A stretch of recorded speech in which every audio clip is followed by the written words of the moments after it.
मैं अकेली थी, मुझे किसी का भी सहारा नहीं था। हमारी सोसाइटी में रहने वाला एक युवक चौकीदार रोज मेरे घर आता था।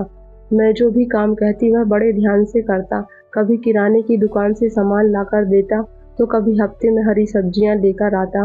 वह मेरी बहुत मदद करता था। एक बार मैंने उसे घर पर खाने के लिए बुलाया। उस रात वह मेरे घर आया, मैंने उसे प्यार से खाना खिलाया। धीरे धीरे रात गहराने लगी। उस रात कुछ ऐसा हुआ। हेलो दोस्तों, मेरा नाम नंदिनी है। मैं विधवा हूँ। मेरी उम्र 32 साल है। मैं प्राइवेट कंपनी में नौकरी करती हूँ और मेरी तनख्वाह भी अच्छी है। मेरी एक बेटी है जिसकी उम्र करीब 4 साल है और वह इंग्लिश मीडियम स्कूल में पढ़ती है। मेरे पति के जाने के बाद से मैं बहुत अकेली पड़ गई थी, लेकिन मैंने अपनी बेटी के लिए जीना तय किया। उसके लिए कुछ करने की ठान ली। मैं एक अपार्टमेंट में रहती थी। शुरू में वहाँ एक बुजुर्ग व्यक्ति वॉचमैन की नौकरी करता था, लेकिन कुछ दिन पहले ही वहाँ एक स्मार्ट, हैंडसम और जवान वॉचमैन आया था। उसका नाम अनिल था। वह करीब 35 साल का होगा, यानी मुझसे 1-2 साल बड़ा। मेरी रोज की दिनचर्या ऐसी थी। सुबह सुबह बेटी को तैयार करके स्कूल छोड़ना। स्कूटी होने की वजह से ज़्यादा दिक्कत नहीं होती थी। उसे छोड़कर मैं दफ्तर चली जाती और दोपहर को जब स्कूल खत्म होता तो उसे लेने जाती और सीधे ऑफिस ले आती। इस बीच अनिल अक्सर खैरियत पूछता था। आते जाते मैडम कैसी हैं के कर सवाल करता। वह मेरी बेटी से बहुत प्यार से पेश आता।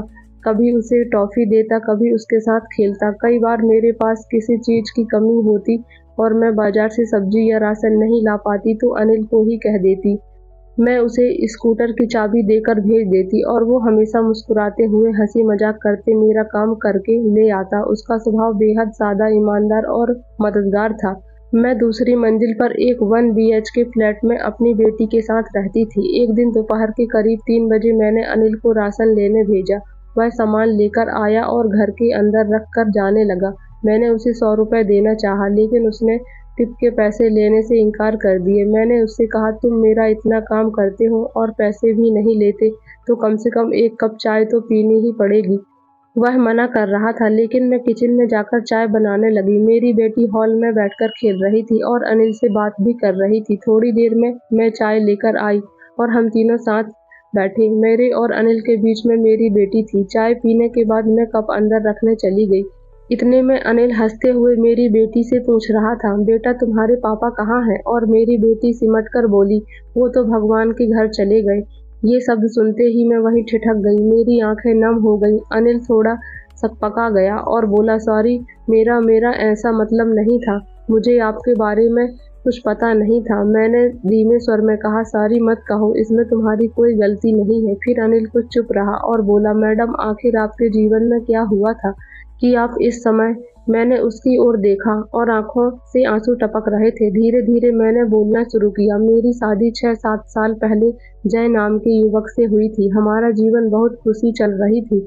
जय मुझसे बहुत प्यार करता था, मुझे भरपूर अपनापन देता था, हर पल मेरे साथ खड़ा रहता था। लेकिन किस्मत को कुछ और ही मंजूर था और वहाँ से मैंने अपने जीवन की दर्दनाक कहानी बतानी शुरू की। उस पर मुझे एहसास हुआ कि कितने दिनों बाद मेरी ज़िंदगी में कोई ऐसा आया है जो मेरे दर्द को दिल से सुन रहा है।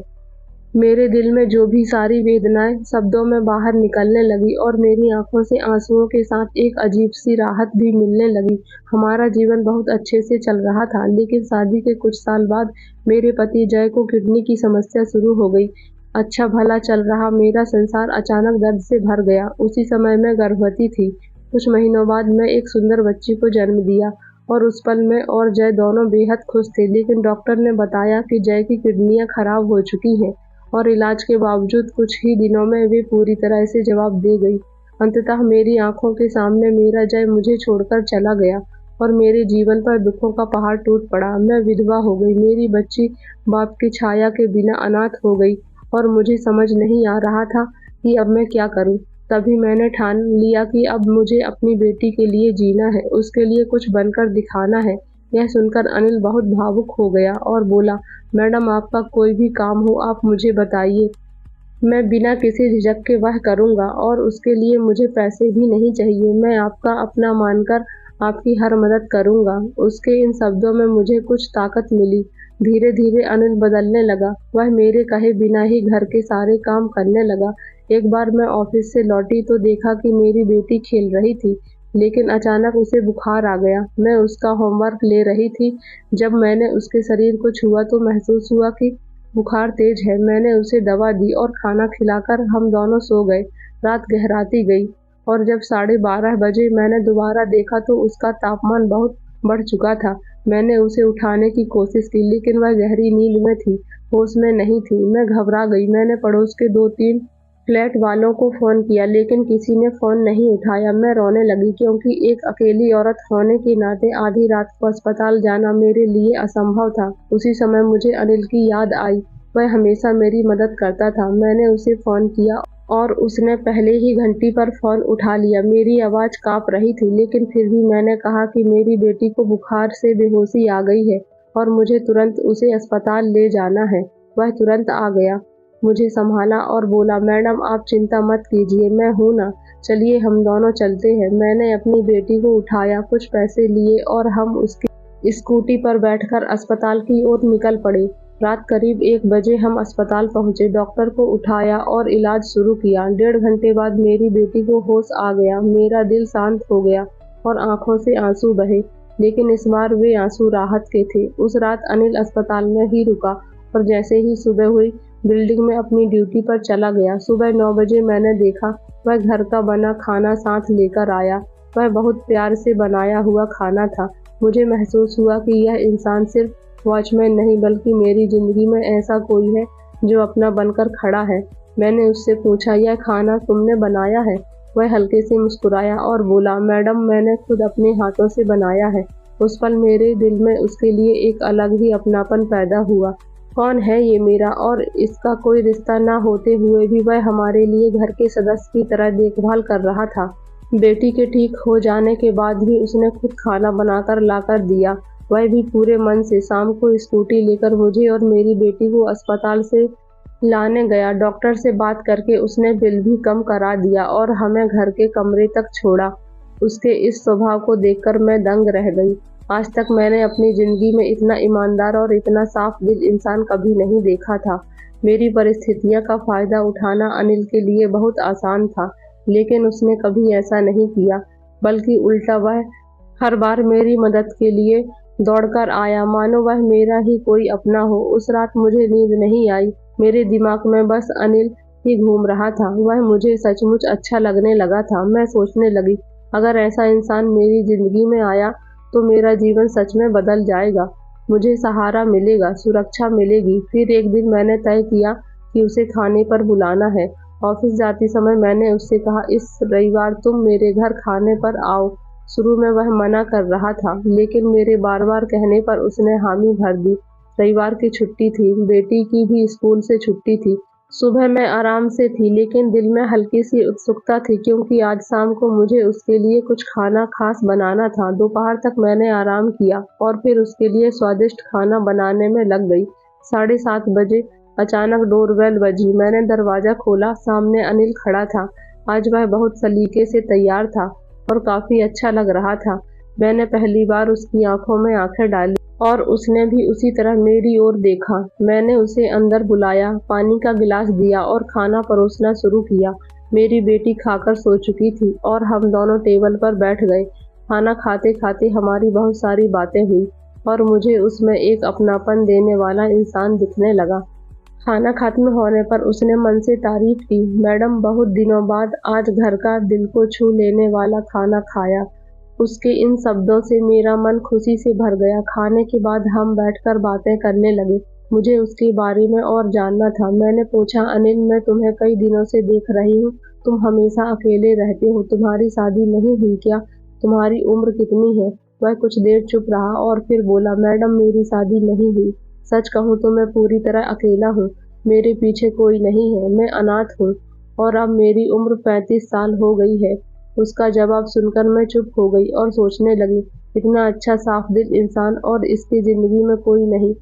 वह खुद के लिए कुछ ना मानकर सब दूसरों के लिए ही जी रहा था, मेरे लिए, मेरी बेटी के लिए। मैंने उसकी ओर देखते हुए पूछा, तुम शादी कब करोगे? वह हल्की हंसी के साथ बोला, मैडम मैं अनाथ हूँ, मुझे कौन लड़की देगा, आप ही बताइए। तब मैं मुस्कुराते हुए बोली, अरे मुझे मैडम मत कहो, मेरा नाम नंदिनी है।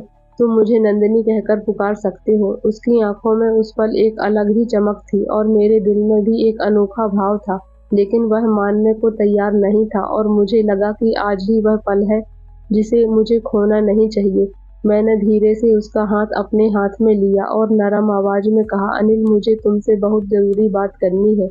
उस समय अनिल गहराई से मेरी ओर देख रहा था और मैं भी उसकी आंखों में डूबी हुई थी।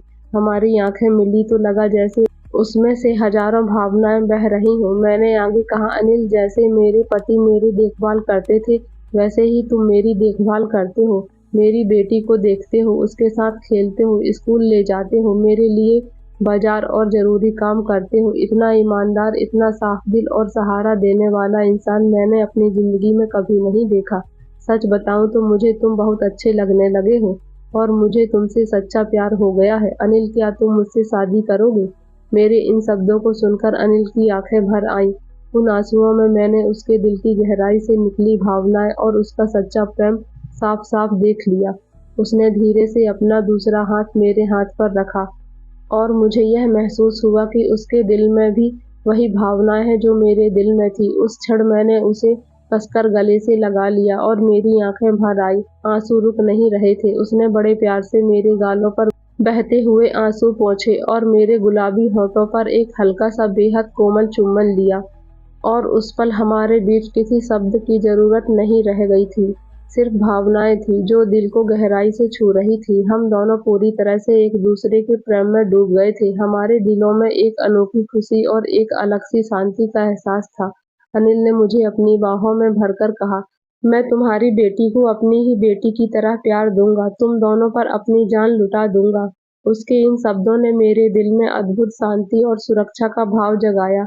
तभी हमने यह ठान लिया कि अब जरा भी देर नहीं करनी और जल्द से अब शादी करनी है। और सचमुच अगले ही महीने हमारा विवाह संपन्न हुआ। मेरी बेटी को एक मजबूत पिता का सहारा मिल गया और मुझे जीवन में वह सबसे कीमती चीज मिली जिसकी मुझे सबसे ज्यादा जरूरत थी।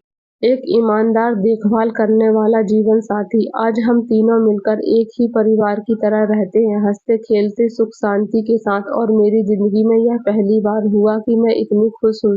दोस्तों, आप ही बताएं, क्या मेरा और अनिल का यह विवाह सही था या गलत? अपनी राय जरूर कमेंट में लिखें, क्योंकि मेरे लिए यह सिर्फ शादी नहीं थी बल्कि एक नया अर्थ देने वाला निर्णय था। रिश्ते सिर्फ खुलकर नहीं होते बल्कि विश्वास, अपनापन और ताकत पर भी टिके रहते हैं। कोई अजनबी भी आपकी जिंदगी में ऐसा हो सकता है जो आपके लिए जान की बाजी लगा दे, मुश्किल घड़ी में मजबूत बनकर आपके साथ खड़ा रहे और आपके जख्मों को भर दे। तो दोस्तों, ये थी आज की कहानी। आपको कैसी लगी? यदि अच्छी लगी हो तो वीडियो को लाइक और चैनल पर नए हैं तो चैनल को सब्सक्राइब जरूर कर लें, ताकि इस तरह की मजेदार कहानियाँ आपको डेली सुनने को मिलती रहे। कहानी में यहाँ तक बने रहने के लिए आपका बहुत बहुत धन्यवाद। मिलते हैं ऐसी ही एक और नई कहानी में।